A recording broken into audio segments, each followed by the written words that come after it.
au centre d'accueil, c'était une vie totalement détruite. J'avais pas confiance en moi. J'avais un grand vide à l'intérieur de moi. Et en fait, ce vide, ça a commencé par l'absence de mes parents. Parce qu'en fait, dès que j'étais petite, j'étais élevée par mes grands-parents. Mes parents étaient souvent au travail. Mon papa était donc vicié, il venait à la maison, il battait ma mère. Ça me cassait encore plus mon assurance qui était en moi, donc j'avais plus du tout confiance. Donc ça a été difficile de voir ma mère être battue. Et un soir, ça a été très difficile même parce que mon papa a failli poignarder ma mère. Ça m'a créé un choc. Et de ce fait-là, j'ai pris la décision de fuguer. Donc j'étais partie chez mon premier copain. Petit à petit, je me rendais compte que même ce premier copain, il voulait me frapper aussi. Donc j'ai été obligée de rompre au bout d'1 an et demi. Et cette rupture-là a été très difficile parce que je me sentais toujours aussi vide. Et pour l'oublier, j'ai fait un tout et n'importe quoi en fait. J'ai commencé à fumer, à avoir des fréquentations mauvaises. Lorsque j'ai commencé à avoir ces fréquentations-là, j'étais viciée également dans le cannabis. Ça a été difficile de m'en sortir parce qu'à un moment on était parti au pays, je m'en rappelle, je faisais des crises parce que j'avais pas mon cannabis. J'ai passé un très mauvais comportement chez moi aussi au pays. Donc lorsqu'ils voyaient ça, ils se disaient voilà, ça se voyait que j'étais vraiment pas bien. Et donc pour combler ce vide-là, j'ai également commencé à investir dans mon apparence. J'ai fait du mannequinat. Et je me disais que j'allais avoir plus d'assurance en faisant cela, mais en fait, je voyais que ça ne changeait rien. En fait, j'étais totalement vide, toujours aussi vide. Et je me rendais compte aussi que les agences, en fait, au final, c'était seulement pour mon apparence. Et en fait, ils allaient m'utiliser à 25 ans, j'allais être jetée aussi. Donc voilà, j'ai cherché partout à combler ce vide-là, mais c'était peine perdue. J'ai toujours été croyante, mais j'avais une foi religieuse. Donc ça ne m'aidait pas du tout. En fait, j'étais dans les traditions, etc. Et au final, comme je ne pratiquais pas, bien sûr, il n'y avait pas de changement, je croyais seulement. Quand j'étais dans des états, on va dire, d'ivresse, pas possible, donc je me suis fait violer. Et donc à partir de là, en fait, j'avais plus de considération envers moi-même. Je ne me valorisais plus, j'allais en boîte de nuit, etc. Et en fait, j'étais comme une serpillère. En fait, je me laissais utiliser par tous les garçons qui passaient. Quand j'ai vu que je me suis fait violer, je me suis dit que tous les garçons, ils étaient cruels, etc. Donc j'ai commencé à avoir de la haine envers les garçons. Donc je me suis dit que je vais me tourner vers les filles. Et à ce moment-là, il y avait une fille, on a essayé de se mettre ensemble, mais j'ai vu que ça ne me plaisait pas en fait. Ensuite, par ce canal-là de la fille qui m'a dit que en fait, si je voulais, je pouvais me prostituer parce que au lieu de faire des choses ici avec les garçons, que autant gagner de l'argent en faisant ça. Donc voilà, et puis comme j'avais fugué de chez moi, que j'étais revenue à la maison, j'étais gênée de demander de l'argent à ma mère, etc. Donc pour pourvoir à ces besoins-là, j'ai commencé à me prostituer. Lorsque je me prostituais, je faisais aussi beaucoup de piercings, etc. Voilà, pour combler toujours ce vide-là. Et c'était le moment le plus difficile de ma vie, c'était à ce moment-là quand je me prostituais, justement parce que et à chaque fois que je commettais ces actes-là, je buvais, j'étais totalement ivre en fait avant de me prostituer parce que mentalement c'était difficile de le supporter. J'ai connu le centre d'accueil depuis qu'en fait je rencontrais des problèmes financiers et donc j'étais en train d'aller justement au tribunal pour régler l'affaire. Donc dans le bus, j'ai croisé une fille, nous avons parlé et puis j'ai été touchée. J'ai commencé à surtout chercher Dieu, à essayer de comprendre la parole. J'ai commencé à me vider de tout ce qui était mauvais en moi, c'est-à-dire l'orgueil, la vie d'apparence, etc. Et petit à petit, en fait, dès que j'ai enlevé tout ça de mon cœur, en fait, je voulais une réelle transformation. Donc j'ai saisi l'opportunité pour la campagne d'Israël, c'était ma première campagne. Et là, en fait, j'ai pris la décision sincère de tout donner. J'ai vraiment sacrifié la personne que j'étais. Et grâce à cela aussi, mon intérêt pour le mannequinat et les choses comme ça, ils sont partis en fait. Et voilà, et ainsi tout le vide a été rempli par la présence de Dieu. Aujourd'hui, je suis heureuse, j'ai la paix en moi et vraiment je réussis dans mes projets. J'ai eu mon BTS, là je suis dans un DUT pour pouvoir ensuite intégrer une année de spécialisation. Avec ma famille, ils ont vu la différence. Ma mère, elle est très contente. D'ailleurs, je parlais avec mon papa, je l'ai pardonné. Ça a été difficile en fait de prendre la décision, mais dès que j'ai pris la décision, voilà, je l'appelle. De temps en temps, on se parle, on rigole ensemble. J'ai laissé totalement mon passé derrière moi.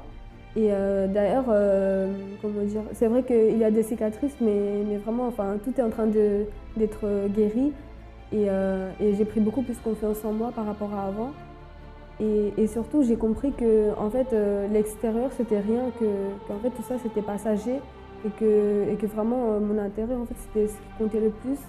L'avenir, je la vois avec Dieu, voilà, dans la présence toujours, parce que je ne veux plus jamais quitter la présence de Dieu. En fait, je suis trop heureuse et je ne veux trop pas quitter la présence de Dieu. Ravi de vous retrouver dans une nouvelle émission et une nouvelle opportunité de voir des vies qui ont été transformées, qui ont été changées et comprendre que quelle que soit la situation, votre vie peut également changer. Nous allons accompagner le récit de Jason à une vie totalement bloquée depuis déjà son jeune âge. Vous allez voir le milieu dans lequel il évoluait et qui il est devenu. Tout est possible à celui qui croit. Croyez-vous dans le changement? Si vous dites « je crois », alors soyez attentifs. Si vous dites « je ne crois pas », alors il vaut même mieux débrancher dès à présent la télévision ou passer à autre chose parce que cela ne sera d'aucune utilité. Mais si vous dites « non, je crois, j'accompagne cette émission chaque jour et je vois des choses extraordinaires et je voudrais que ces mêmes choses arrivent dans ma vie », bien sachez que vous aurez également cette opportunité. Soyez attentifs. Avant d'arriver au centre d'accueil, j'étais un jeune délinquant. Je vivais dans la délinquance, c'est-à-dire que je vendais de la drogue. Je participais à beaucoup de bagarres entre bandes, extorsion, recel, tout ce qui mène à la délinquance. En fait, c'était ma vie au dehors. Dans ce milieu-là, dans cet environnement dans lequel je vivais, en fait, on est obligé de prouver son courage. Je me suis retrouvé en fait à vivre comme ça, et ça a été en fait un engrenage qui m'a ramené beaucoup de problèmes, que ce soit familial. Chez moi, c'était un retournement parce que je ramenais beaucoup de problèmes. J'ai ramené la police parce que j'ai eu des problèmes de justice. Je me suis fait arrêter par la police. Je devais aller en prison. Parce qu'ils sont venus me chercher à la maison, tout ça. Ils avaient des preuves contre moi. Ça faisait un moment qu'ils me suivaient et je me réfugiais dehors en fait. Ma vraie vie, j'ai envie de dire, c'était dehors. C'était une vie de plaisir avec de l'argent facile, avec les filles et tout ce qui s'y entraîne. Mais c'est une vie qui était oppressante, angoissante, remplie d'amertume et de tristesse. Il n'y avait aucun plaisir en fait à vivre cette vie-là. Et chaque jour en fait, je me sentais découragé, je me sentais fatigué. Pour fuir cette vie-là, il fallait que je bois. C'est-à-dire que je partais en soirée et je buvais en fait à ne plus m'arrêter. Parce qu'il fallait que je bois pour oublier. Il fallait que je bois, il fallait que je fume pour en fait être dans un état qui me fait planer et être en fait au-dessus de mes problèmes. Je ne pouvais pas passer une soirée sans ça, sinon je vais penser à mes problèmes, je vais penser aux situations que je devrais régler lundi, tout ça. Et j'avais pas préparé en fait mon départ en prison. C'est-à-dire que ça a été très difficile et je me suis retrouvé dans cette cellule. Là, on venait me dire que je suis prolongé. Et là, j'ai réfléchi et j'ai dit comme ça, j'ai pensé directement à Dieu, j'ai dit si tu me sors de là, je croyais vraiment qu'il existait et qu'il pouvait faire ça. Si tu me sors de là, j'arrête tout.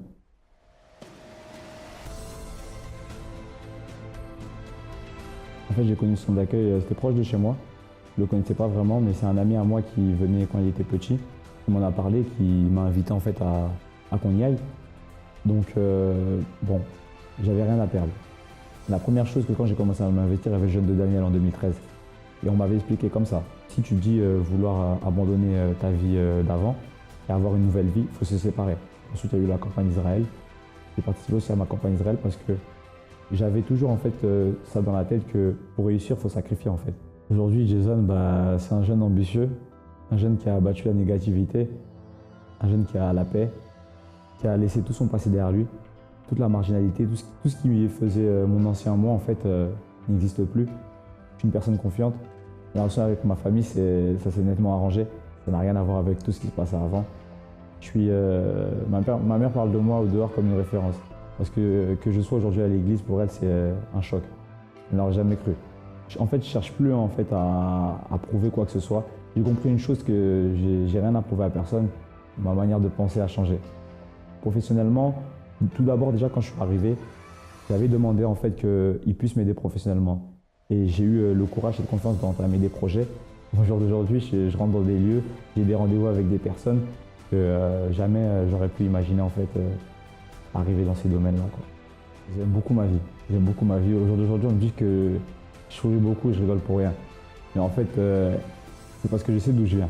Je sais d'où je viens. Auparavant, c'est pas que je souriais, mais je souriais, mais à l'intérieur, je souriais pas. Mais au jour d'aujourd'hui, quand je rigole, je passe mon temps à rigoler. C'est parce que vraiment, à l'intérieur de moi, je suis tranquille avec moi-même. Une chose que je suis sûr, c'est que j'ai la paix. Le centre d'accueil, pour moi, en fait, c'est tout. C'est le lieu où, parce que je suis jeune, je veux dire, les jeunes doivent venir découvrir la foi. Parce que j'ai vu des personnes, je me suis vu moi-même changer. Et je peux dire que, bon, parce que je suis ici, mais je ne vois pas d'autres endroits, en fait, qui pourraient aider les jeunes. Il est souvent nécessaire de se déconnecter de tout ce qui gravite autour de nous et qui finit par avoir une influence négative. C'est ce qu'a fait Jason, se déconnectant du monde, de certaines compagnies, de certaines habitudes et adoptant de nouvelles bonnes habitudes. Parce qu'il n'est pas suffisant d'abandonner les mauvaises habitudes. Nous devons créer un cycle de bonnes habitudes qui nous permettront de remonter la pente comme il a pu le faire. Il est un exemple, aujourd'hui il est une référence, non seulement pour sa famille, mais également pour nous, n'est-ce pas? Bien, accompagnons maintenant d'autres récits tout aussi forts que celui de Jason. Soyez attentifs. J'étais perdu, en fait j'avais plein de problèmes, surtout j'avais de la nervosité en moi, j'avais de l'angoisse, j'avais de la colère, j'avais de la rancune aussi. J'avais aussi des problèmes aussi d'insomnie, c'est-à-dire je ne dormais pas la nuit. Depuis que j'étais petit, en fait, je faisais beaucoup de cauchemars étranges. Comme si je sentais une présence, comme si quelqu'un venait m'étrangler, comme si quelqu'un venait me faire du mal. Et ces cauchemars, en fait, ça m'empêche. J'avais vraiment peur de dormir. Tellement j'avais peur de dormir, en fait, j'essaie de regarder la télé le plus tard possible. Par exemple, j'écoutais de la musique jusqu'à toute la nuit. J'avais mon casque dans mes oreilles pour pas que je dorme. Et j'avais aussi cette impression que pendant la nuit, j'étais paralysé. Par exemple, comme si quelqu'un m'étranglait, je pouvais plus respirer. Et ça me faisait comme si je partais. Et c'était vraiment étrange et ça me faisait beaucoup peur. J'avais vraiment peur de dormir la nuit. J'avais aussi des problèmes dans ma vie professionnelle. Problèmes financiers, des dettes, des huissiers qui me poursuivaient, qui m'harcelaient au téléphone. Ça m'angoissait, ça me décourageait aussi. J'avais beaucoup un esprit de négativité aussi. J'étais beaucoup négatif. Je pensais que tout ce qui arrivait, en fait, j'avais l'impression que le ciel il me tombait sur la tête à chaque fois. Dès que j'ai terminé mes études, j'ai commencé, tout de suite, je me suis mis dans le marché du travail, mais je ne faisais pas ce qui me plaisait. C'est-à-dire qu'en fait, j'enchaînais des petits boulots à droite, à gauche. Je faisais même deux travails en fait, pour pouvoir payer mes dettes. Mais en fait, en faisant ça, je voyais que ça ne marchait toujours pas. J'avais toujours les mêmes problèmes de dette, rien qu'avançait. C'était des montants très élevés, plusieurs centaines plusieurs milliers d'euros. Hein. Forcément, quand on a des dettes, quand on perd tous les moyens de paiement. C'est-à-dire que j'ai perdu les moyens de paiement, tout ce qui est chèque, carte bancaire. J'étais revenu à la carte basique qui m'empêchait justement de faire les achats normalement. Donc il y avait aussi difficulté aussi à régler certaines factures, factures courantes, loyer, électricité, etc. Et du coup, ça s'est accumulé. Toutes ces accumulations en fait, de problèmes, ça m'a renfermé aussi. Je pensais que j'allais m'en sortir seul. J'avais tout perdu. J'avais perdu le travail que j'avais. J'avais perdu l'appartement que j'avais quasiment tout perdu. C'est-à-dire que même à cette période-là, bon, j'ai même été pendant un moment hébergé. J'avais plus rien, plus de ressources, plus rien. C'est vraiment comme ça que je suis arrivé. Il y a des personnes qui, à cause d'une énergie négative, d'une force négative, du découragement, des doutes, des complexes ou d'autres choses, sont à l'image d'Harold en train de perdre tout ce qu'elles ont et pire que ce qu'elles ont matériellement, comme un appartement, comme un travail, en train de perdre le propre désir de vivre. Combien pensent au suicide? Combien pensent à la mort? Combien de faits divers quotidiens nous voyons de personnes qui ont mis fin à leur jour parce qu'elles étaient désespérées. Et pourquoi étaient-elles désespérées? Parce qu'elles considéraient qu'il n'y avait pas de solution. Et vous savez qu'il y a une solution. Chaque jour, vous accompagnez cette émission et vous voyez les témoignages, les récits qui sont mis devant vos yeux. Et pour arriver au même résultat, alors vous devez être prêt à suivre le même chemin, qui est celui de la foi et d'une attitude courageuse et intelligente. Nous allons continuer à voir comment Harold est sorti de cette vie problématique. En fait, le centre d'accueil, j'ai connu à l'époque. Ma petite amie m'a invité au centre d'accueil. Je suis arrivé comme ça. Auparavant, je croyais en Dieu. J'allais, je connaissais l'église, je croyais, mais la façon dont j'ai été orienté, ça m'a permis en fait de faire en fait une chaîne de prière par rapport à ce problème que j'avais. Surtout le problème d'insomnie qui m'empêchait en fait d'être concentré, qui m'angoissait, qui me faisait mettre presque dans la dépression. Donc j'ai commencé par une chaîne de prière le vendredi. Ça m'aidait beaucoup. En fait, les chaînes du vendredi m'aidaient beaucoup à lutter contre ce problème que j'avais. Le fait même que je venais participer aux chaînes de prière, il y avait de l'amélioration, mais il n'y avait pas la transformation. Et moi, je voulais la transformation. Et c'est là où j'ai pris la décision vraiment de me lancer à un propos qui a été annoncé. C'était la campagne d'Israël. J'ai fait vraiment une analyse de ma vie. En fait, je venais à l'église, mais je ne pratiquais pas totalement ce qu'on me disait. Déjà, j'ai commencé par être fidèle à ma gym. J'ai commencé aussi à abandonner toutes les mauvaises choses. Cette vie-là ne me plaisait pas parce que j'avais quand même... je faisais semblant. Quand je suis arrivé au centre d'accueil, je n'étais pas vraiment accroché, mais je voulais vraiment avoir une alliance avec Dieu. Et c'est là où j'ai vraiment pris cette décision de tout abandonner, de vraiment mettre en pratique tout ce qui sortait de l'autel. Vous qui cherchez une solution pour votre vie, à vos problèmes, qu'ils soient d'ordre intérieur, spirituel ou physique, n'hésitez pas à contacter dès à présent l'AMI 24 heures. 01 53 35 85 12 pour recevoir dès maintenant un conseil, une orientation, une prière si vous en avez besoin. Parce que la prière est capable de déplacer les montagnes. Bien sûr, cet acte de foi qu'est la prière est dénigré autour de nous. La société dans laquelle nous évoluons, qui est chaque fois plus matérialiste et attachée aux choses visibles, raille, se moque de la prière. Et pour celles et ceux qui la pratiquent, elle est en train de réaliser des choses extraordinaires. Vous le voyez chaque jour dans cette émission. Et Harold va maintenant nous dire quelle est sa vie aujourd'hui. Quand la campagne est arrivée, j'ai commencé en fait à suivre en fait tous les jeunes qui étaient annoncés, que ce soit jeunes de prière, par exemple des jeunes où il fallait se lever à l'aube pour prier, le fait aussi de venir plus à l'église.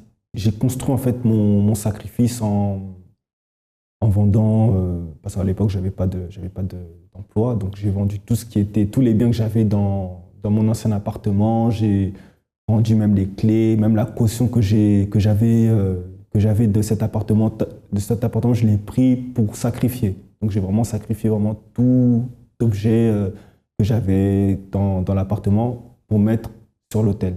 Je l'ai fait parce que j'étais révolté. Je me suis dit j'avais pris vraiment la décision de me révolter contre la situation. Donc c'est pour ça que j'ai pris la décision de me lancer totalement, puisque j'avais rien à perdre. Personne ne m'a forcé à faire, dans le sens où c'était moi qui voulais mettre Dieu à l'épreuve à travers cette campagne d'Israël. Alors, le résultat de ce sacrifice, la campagne d'Israël, déjà, j'ai été délivré de l'insomnie, de la nervosité, de la rancune, de la haine que j'avais auparavant, que j'avais gardée. Moi, la première chose, c'était la délivrance spirituelle. Ensuite, à travers d'autres propos qu'on faisait à l'église, des propos, d'autres campagnes aussi, Dieu a restauré aussi ma vie financière. C'est-à-dire que avant, j'avais perdu tout moyen de paiement, fichier Banque de France, etc., etc. Grâce à d'autres propos et d'autres campagnes, en fait, j'ai réussi à reconquérir tout ce que j'avais perdu. Surtout, j'ai réussi à conquérir également au niveau de ma vie professionnelle. C'est-à-dire que maintenant, j'ai une vie professionnelle établie. Je travaille même à mon compte. Donc maintenant, j'ai reçu vraiment la bénédiction au niveau de ma vie financière, au niveau de ma famille. Donc avant, c'est vrai que je vivais dans le copinage. Et à travers aussi les propos de foi, à travers aussi le sacrifice, je me suis marié.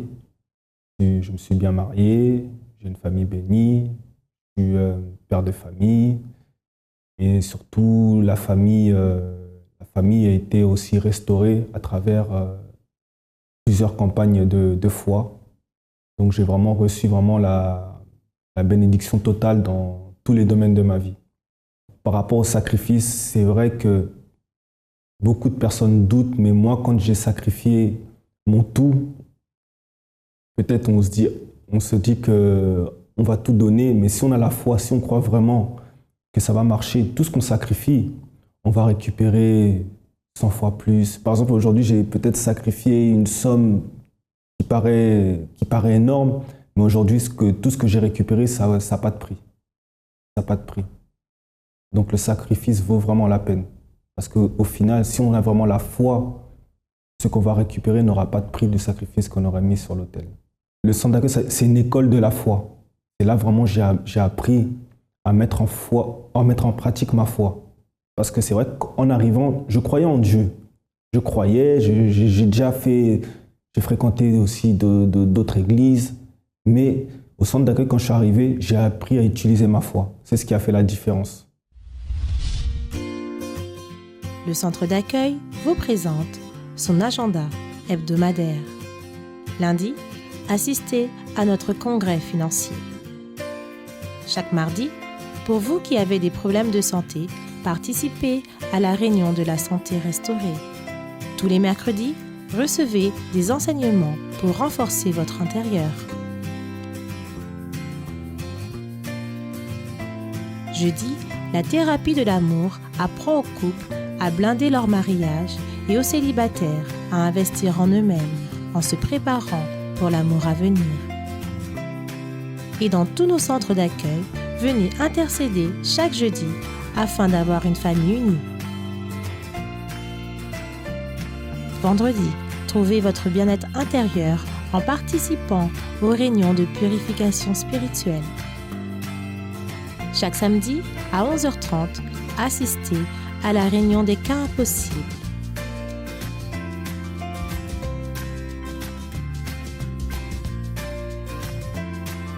Et à 13h30, joignez-vous aux nombreuses activités proposées par la Force Jeune France. Dimanche, nous recherchons le premier amour, car il est la base pour une vie transformée.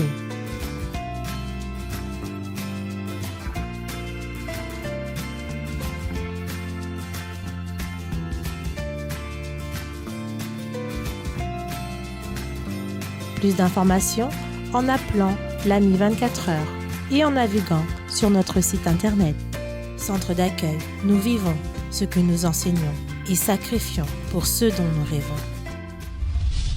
Bien, ne perdez plus de temps et cherchez dès aujourd'hui le centre d'accueil le plus proche de chez vous. Pour plus d'informations, l'AMI 24 heures 01 53 35 85 12 est à votre disposition. En ce moment même, vous pouvez également consulter notre site internet www.centredaccueil.fr. L'opportunité est à portée de main, à vous de la saisir. À très bientôt.